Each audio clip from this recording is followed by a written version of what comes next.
Our guest today is Daynelle Sanner, a fitness enthusiast. She's taken on physical challenges that have had her running through mud and climbing over obstacles to reach her goal. But in November, this 44-year-old Zumba instructor and personal trainer took on her biggest challenge yet. Daynelle competed in the MPC Armed Forces National and MPC Battle Royale in Alexandria, Virginia. This physique organization holds competitions in bodybuilding, fitness, figure, and the category Daynelle competed in, bikini. We're going to find out what it took for her to get to this pinnacle in her athletic career.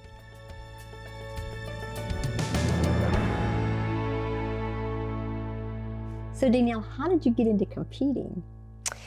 So this started in January of 2022. I was, a lot of my friends were doing it, and I thought, you know what, I want to do something to challenge myself. So I have a very dear friend out in Ohio. She is a competitor in figure, and she has her pro card, and she has a ton of accolades. She's just a superhuman being. And I reached out to her and I said, hey, Lisa, I want to start competing. Will you help me? So she said, yeah, let's get together, let's chat. So I drove out to Ohio. We set up a couple training sessions, and she started to show me and explain and educate me on the process. The challenge with this was it was 2.5 hours away. So I couldn't get out there as much as I'd like to. So no hard feelings. I explained the situation, and I ended up finding a coach right in Washington. So I would travel down there a couple days a week and work out with him. And we had planned on doing a competition in August of 2022. That was the goal. So we worked out. By that point, I had lost 40 pounds from where I started. And but as we were approaching that date, I wasn't ready. I wasn't bringing the best package that I could to the stage. So I said, okay, let's step back. So we did part ways, no hard feelings. And I ended up finding another coach who I had been watching for a while. He's phenomenal. His name's Adam Atkinson. And I'm on See You Later Leaner. That's our team name. So I've been with him since August of 2022. At that time, we didn't know each other. We had to build a relationship. He had to get to know me, and vice versa. And he's like, do you trust me? And I said, sure, Adam, this is your area of expertise. Let's do it. So we ended up going into what was called a reverse. So he reversed me out. I purposely put on 10 pounds. The goal was to build muscle. And then around May, we started my prep, and our goal date at that point was October 2023. I said, I want to make sure I get the stage before my 44th birthday. Well, October came around, and sure enough, I wasn't ready again. So we had one more chance, and this was November 18th, and I said, we're doing it. We are getting on that stage. So we did. So we worked and did everything that we needed to do, and it was great because he was actually at that show. So we do, he's based out of Las Vegas. So to have him there at my first show to kind of show me the ropes, answer any questions, encourage, and just kind of be with me every step of that day was pretty amazing. That's awesome. That's awesome. Well, talk to us a little bit about what it took to get ready for this. Oh my, a lot. First your mindset. You have to, I had to want it for me. Once that came, then, my nutrition, that's where we started. Obviously the workouts are there, but nutrition is 80% of it. So it took a lot of dedication, determination, consistency. I had to be on point because I had that ultimate goal. I wanted to get there in the healthiest way possible. So with Adam's guidance, we did. Every Sunday, I meal prepped religiously. I still do because we're in the off season now, and that's still very important. I track all my food. So, and I've got the meal prep down to a science now. So I don't spend hours in the kitchen. I keep it very simple. Between obviously nutrition, between working out, but then there's also sleep. Sleep is so important. So I'm in bed every night by 9. we wake up early. My husband and I are very early risers, but sleep is so important. Trying to limit stress, just really looking at a lot of different self-care areas that, I might not have been the best at in years past. So just kind of the whole gamut. It's a lot of focus. Right. And I was just going to say that you were talking about the self-care and having to make those changes and realizing how rest is so important, something as simple as that. And it's not simple. Sometimes we take that for granted, but you really had to make that investment, and it made a difference. It really makes, we can't take rest for granted. We think that we're not doing something, then we're not doing something for ourselves, but we are. Well, and it's with the workout routines and just you have your daily life. We're up in the morning from around 4:30. Usually my routine, I get to the gym, I come home, you get ready for work, you go to work, and you just have daily responsibilities.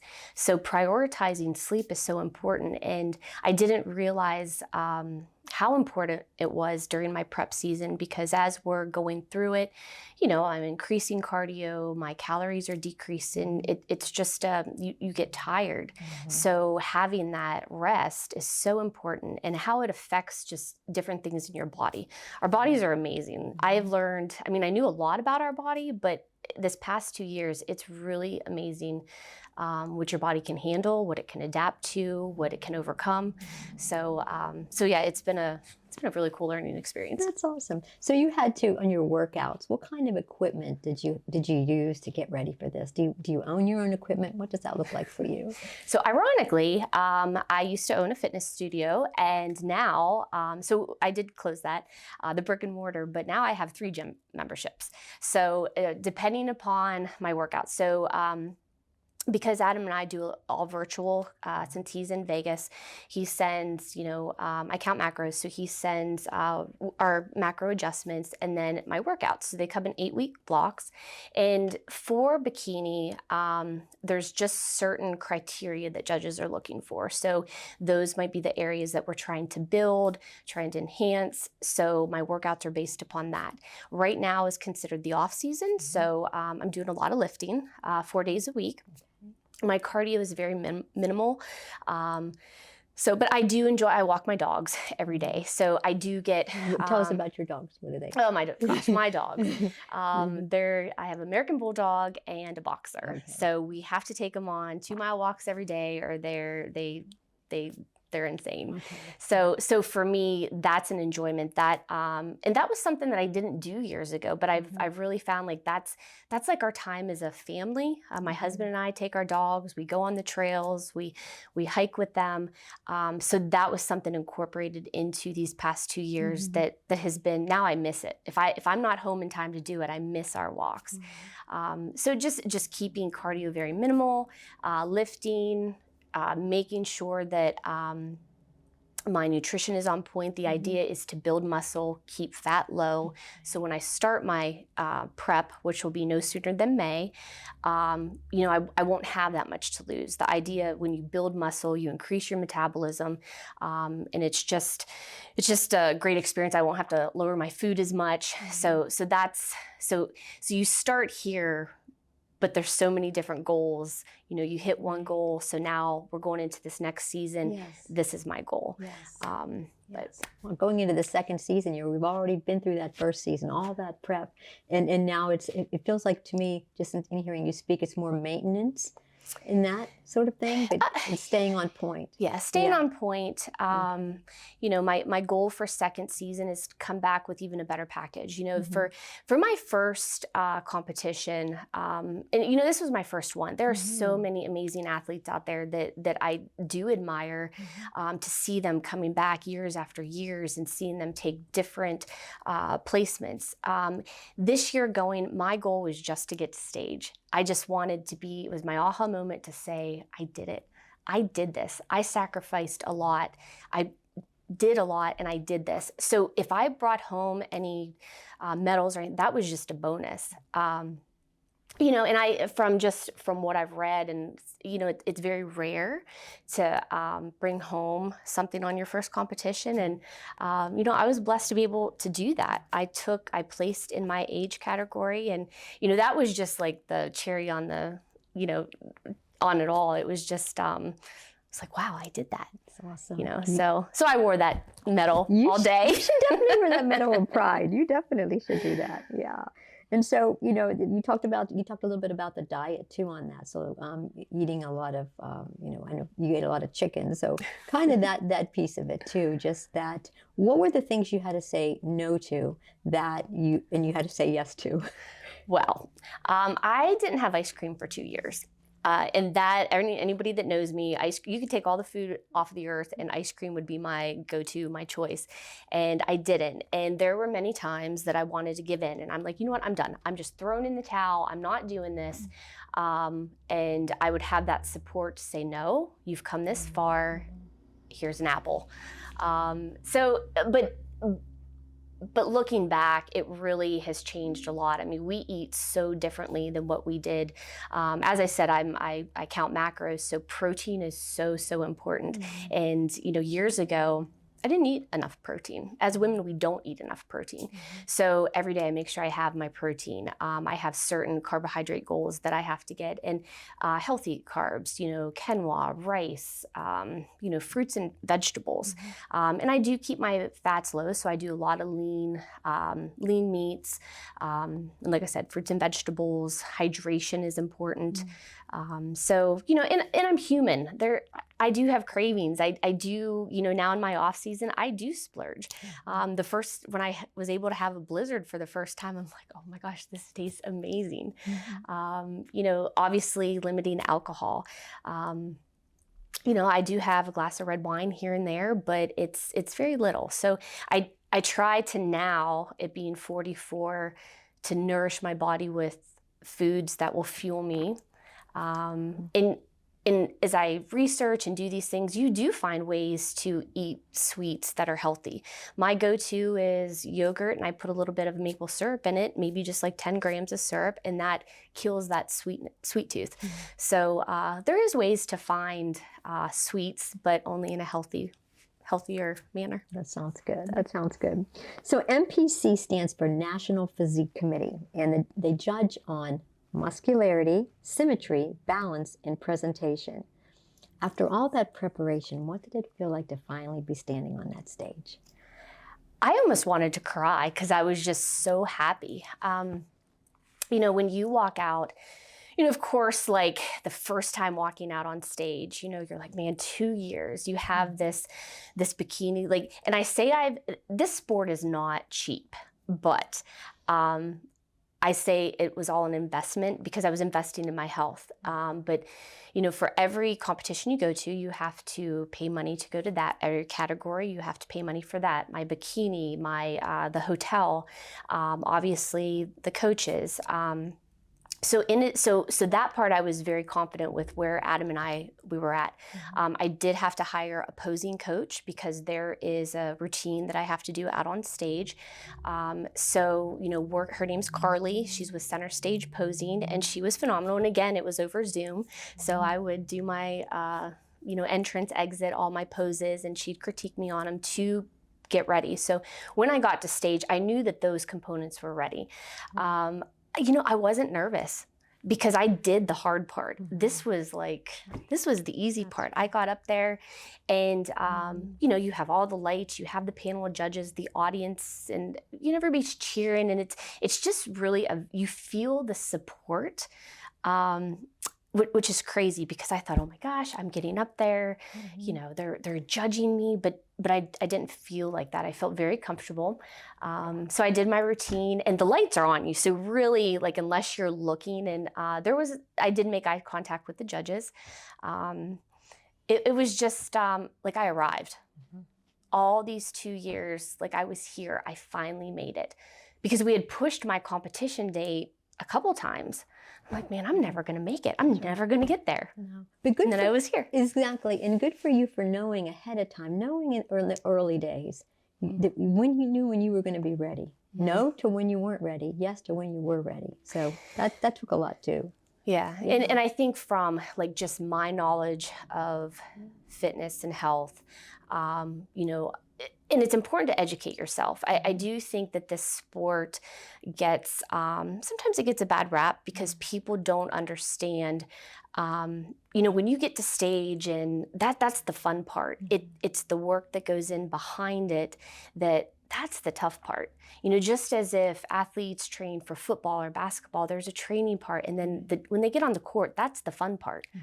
So being able to do this and show that, you know, what I've done to my physique with guidance, like that, it's pretty neat. Exactly. So it's a fun sport. I wish I would have learned about it or known about it when I was 24 versus 44, but and maybe you had to get to this point, even in your life, to be just mentally strong enough, maybe to do that. Agree. It's hard to say, but the focus that you took to do this is something that I saw in knowing you from before.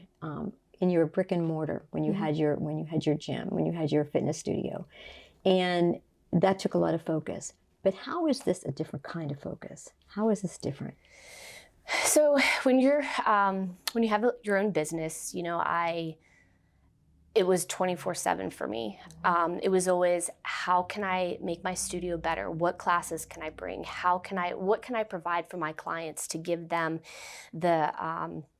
what they need, the value of what they're paying me. They work hard, they're giving me their money, and I'm providing a service, so I just want to be the best.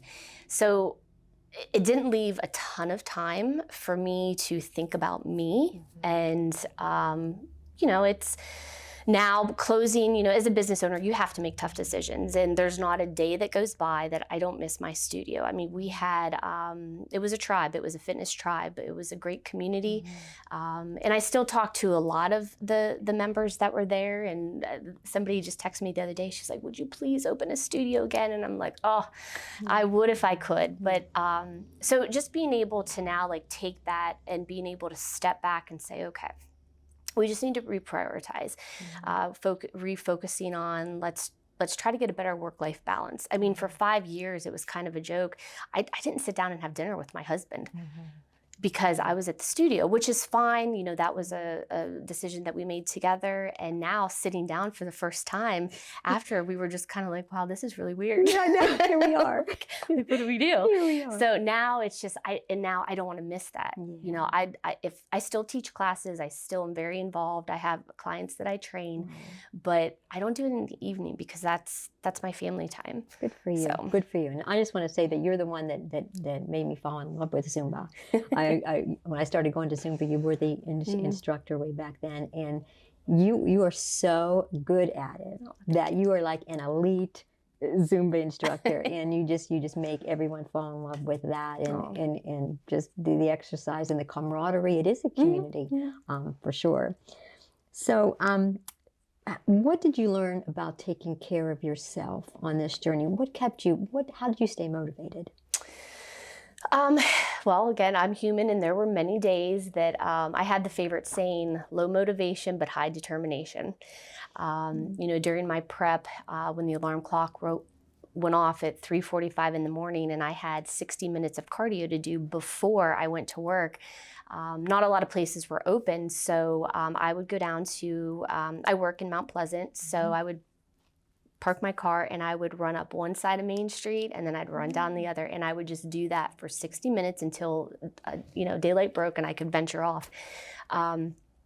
So just you know, just keeping your eye on the prize. Like days there were some days that I was like, okay, I got this, let's go do this. And then other days it was tough. You know, it's you know, to get up and do that. You talked about putting notes up on the what were the notes?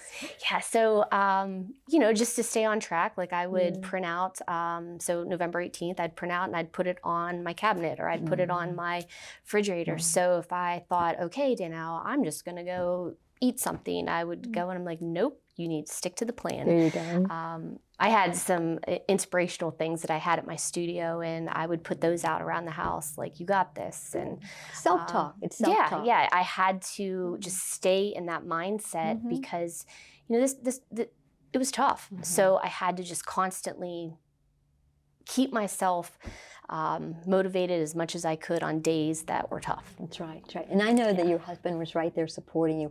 How important is it when you're going through something like this and really preparing for a competition or just, you know, going for a goal? How important is it to have that either accountability partner or just somebody supporting you? For this sport in particular, it's very important. Because I was on such a strict regimen of what I was eating, what I was doing, you know, he kind of had to be on board. He never, and I will give him props, he never once came home with a pizza or, you know, said, hey, let's go for wings. So he's very supportive. You know, at first, I think everybody was just kind of like, what are you doing? Why? So it took time to educate them, to say, okay, this is about, this sport is about this. It's not what sometimes people make it out to be.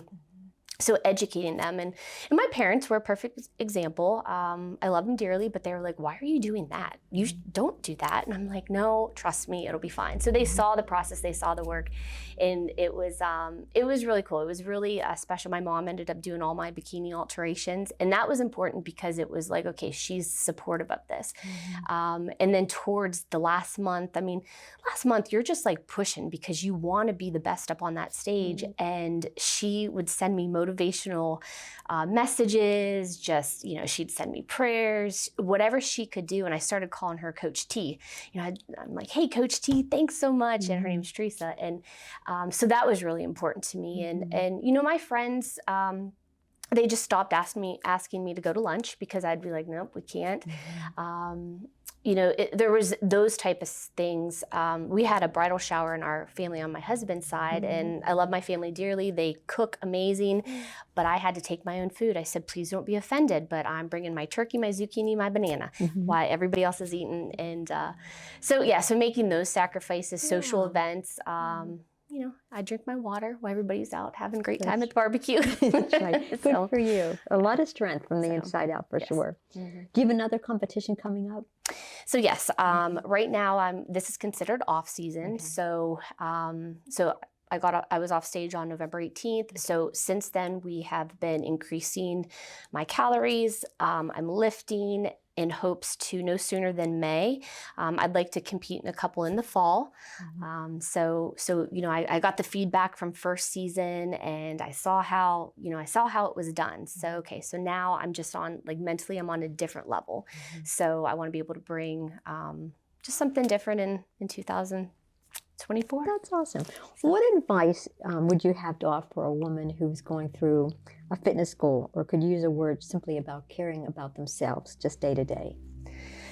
So I think you have to find what's important to you. You know, just health in general. You don't have to compete in a bikini competition to, you know, if that's your choice, great. But if it's to do a 5K, to you know, just walk 15 minutes a day, just start little steps add up to big results. And you know, that's how I started. In the beginning, counting macros, I understood it, but I wasn't doing it. It's kind of like food Tetris. You just kind of, but picking healthier choices. So you just educate yourself, talk to people, find that supportive person, that group, that gym. You know, reach out to me, whoever. Just, you need those components, and look at it from the big picture. You know, I was listening to a podcast one time, and it just, for some reason, it really hit. This gentleman was 60 or 70, and he was lifting, hitting his PRs like crazy. And he was asked, you know, why are you doing this at this age? And he's like, you know, I have grandkids. He's like, I want to be able to carry my grandkids when I'm 80 or 90. He's like, I want to be able to carry my lawn chairs out on the beach when I'm 90 years old. And I got to think, I'm like, you know, we don't have any children, so who's going to take care of me? You know, I have to, you know, just making health a priority, making your mindset, do something that makes you happy every day.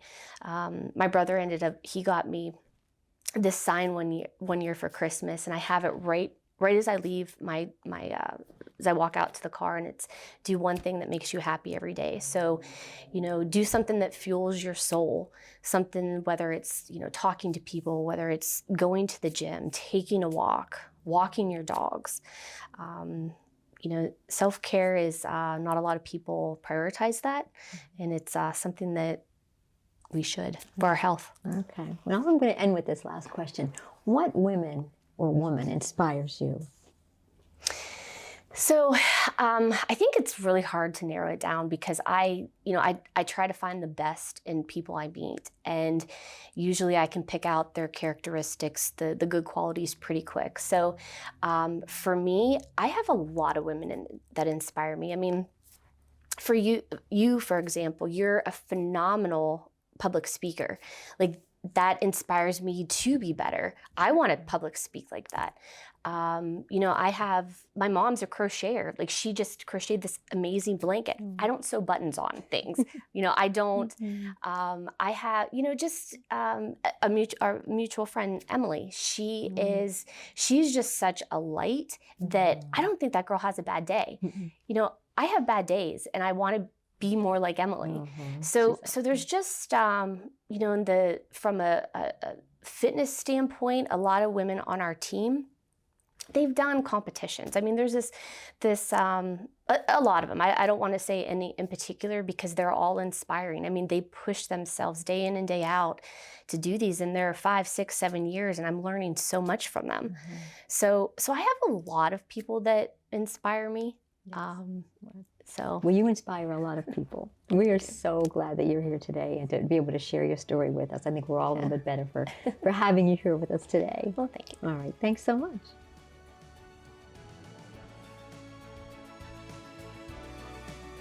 Daynelle's big goal started with a simple choice to invest in self-care. She had to be strong from the inside out. In the same way, the small positive choices you make each day can lead to big changes in your overall health and well-being. What that looks like is going to be different to everybody, but it's really about being kind to yourself. Maybe it's taking a walk or getting more rest, as Daynelle said. You are made in the image and likeness of God. That means that you are already His masterpiece. As Scripture says, you are fearfully and wonderfully made. When you know this, there is no challenge too great for you to conquer. Thanks so much for being with us.